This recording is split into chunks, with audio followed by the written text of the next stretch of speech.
All right, so here we are, driving along Highway 7 in the beautiful Fraser Valley of southwestern British Columbia. This is the lands of the Stolo, the people of the river who have lived here for time out of mind, tens of thousands of years. And right now I'm driving up Highway 7 headed to Sq'ewá, which in Halkomelem, the language of the Stolo people, means rock slide in the forest.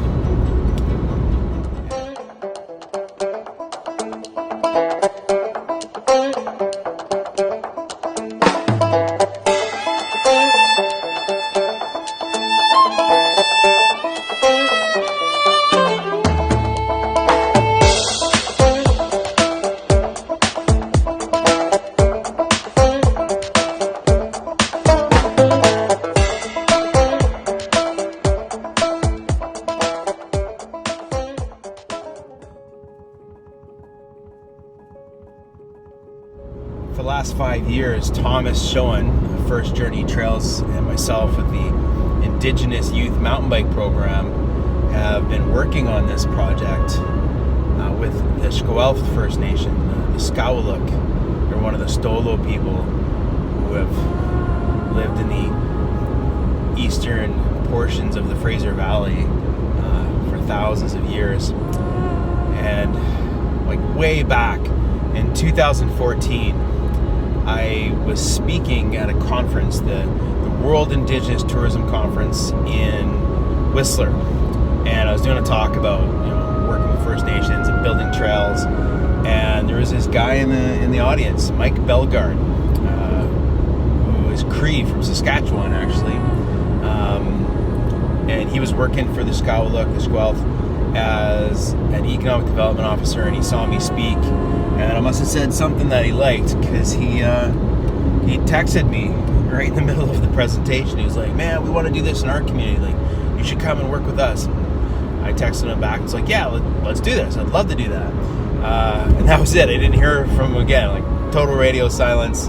And like 3 years go by, and Thomas and I kept working together, building trails all around the province. And all of a sudden, one day, like 3 years later, Mike calls me up. He's like, "All right, we're ready. Let's do this.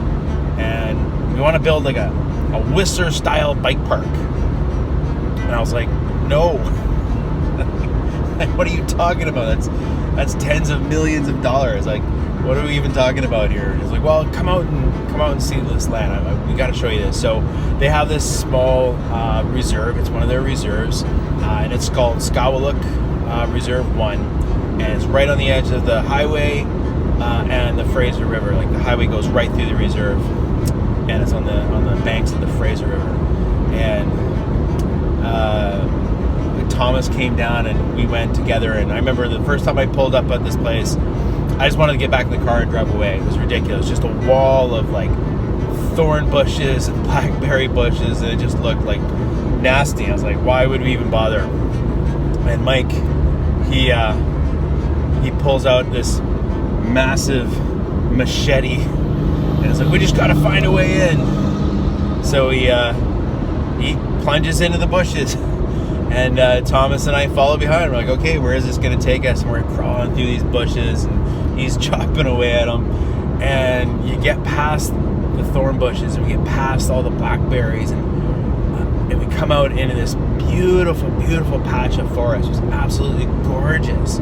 Big trees, big cedar trees, big hemlock trees on this sort of a network of sloughs and water channels that have been carved out by the river for thousands of years. And there's right at the base of a mountain there, this huge mountain, and this big rock slides, and where these massive boulders have been falling down off the mountain for thousands of years. And so you walk along the back of the reserve, and there's these huge rocks like the size of houses, covered in moss and lichens. It was just absolutely gorgeous.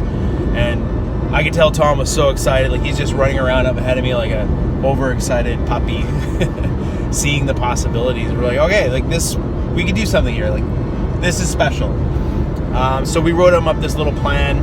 you know, put together a little document for them and just said, build a small, you know, network of walking and biking trails around this little parcel. Put a little bike park. It'd be really cool. You know, just something really simple. We knew we had to build some bridges, and we sent it off to him. And I'm like, we're not gonna hear from this guy. This isn't gonna happen. And a few weeks later, he called me up and he was like, okay, we got the money and a little bit extra. It was mind-boggling. Couldn't believe what he came up with. And so the next year we started.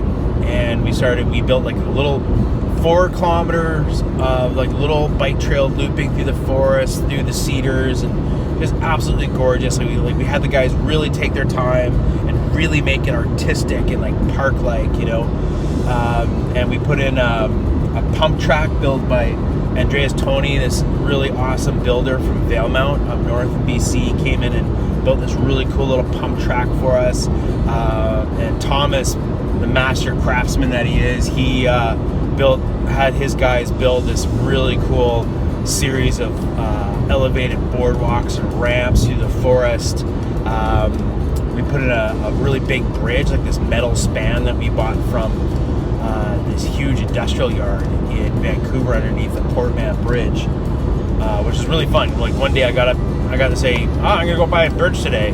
We went and bought this bridge, and one of the things about this project is that the Skawahlook First Nation, the Sq'ewá First Nation, they own an art gallery, this really cool art gallery, the Ruby Creek Art Gallery.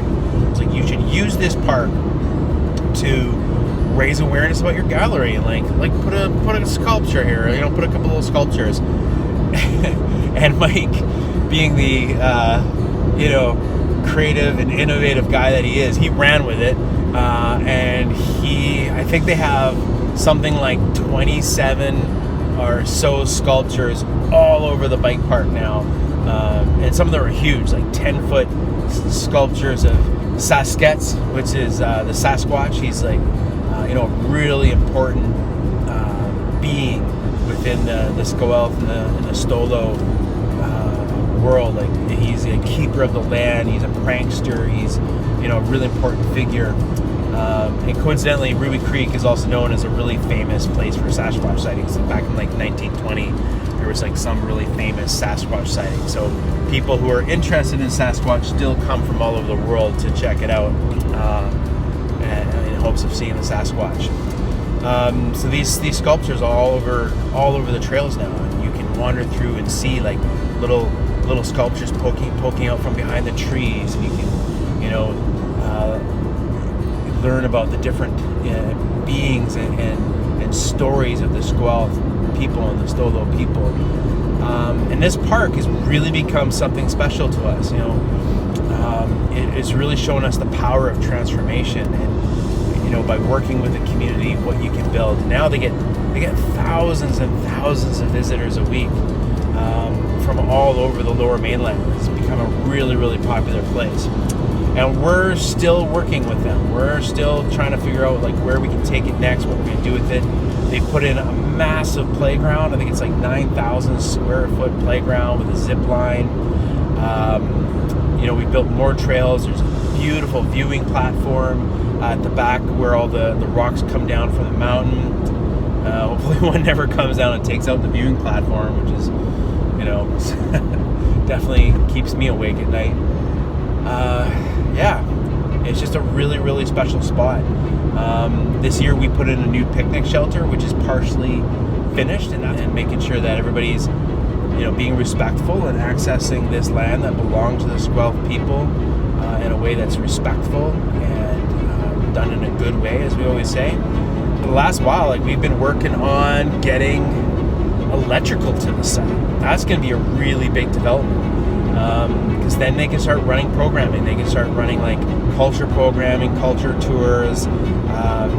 You know, maybe we can have an artist working on site, turn it into a bit of an art residence space. Like, they've got big plans for this. And you know, we're just so honored to have been a part of this project for as long as we have. And I'm really hoping we can just keep it going and keep building this. I think it's gonna be fun.